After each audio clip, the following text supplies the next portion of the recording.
Hello people, this is Mark from Kairos Changeworks. Hope that you are well. Yet another quick little video on depression.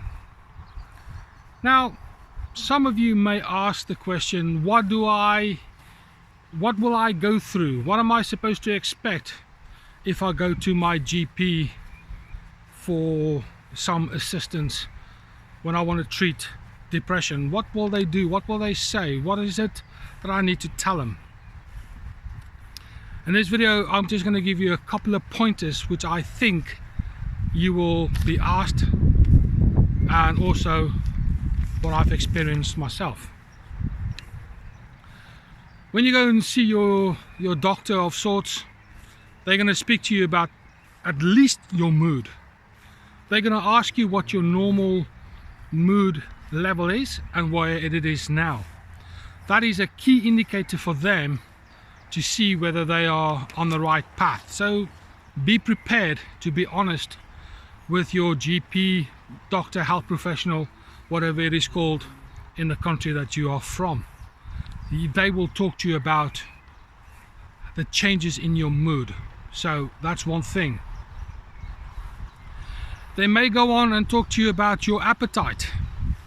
Now, in my instance, when I was feeling depressive in the times where I felt I had absolutely no reason to get up in the morning, my appetite was virtually non-existent because I couldn't be bothered to get up and make myself a sandwich, slice of toast, or whatever the case might be.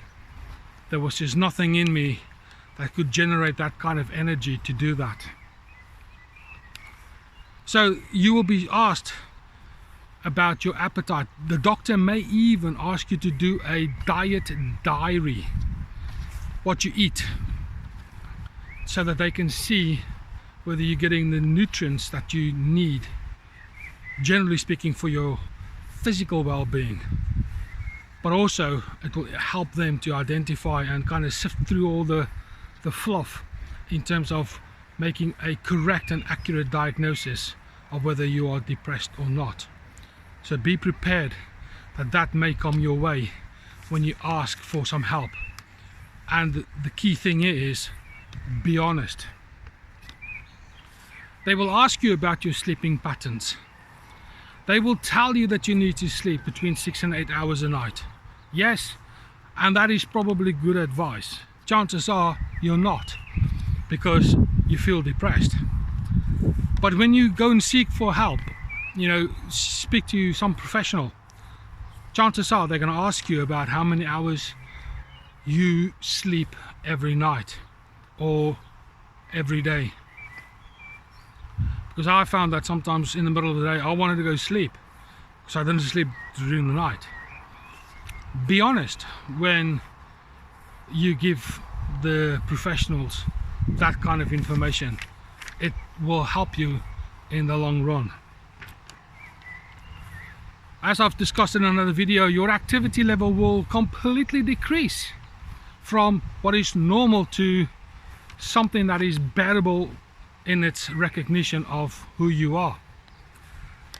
They will ask you what you normally do compared to what do you now do.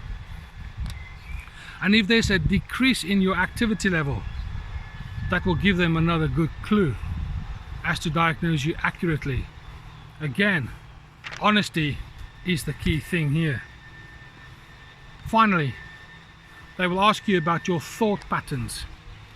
The reason for that is a lot of people have very dark and dangerous thoughts in the place of depression, where under normal circumstances that is not the case. But when you are depressed, there is a high probability that you'll be thinking dark and dangerous thoughts.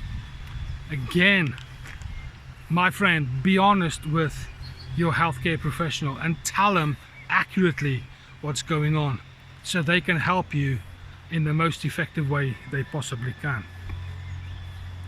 Other little indicators for you, or if you notice someone, is, are they gaining or losing a lot of weight? chances are they are binge eating to compensate for their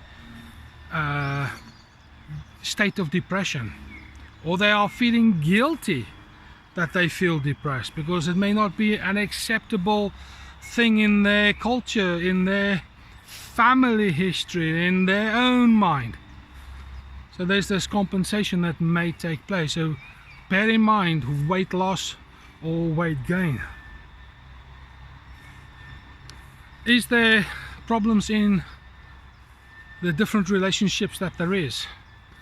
One with yourself, one with others, one with families, one with loved ones. What's changed? These are good indicators that something's going up or something's going wrong in your mental health as far as depression is concerned.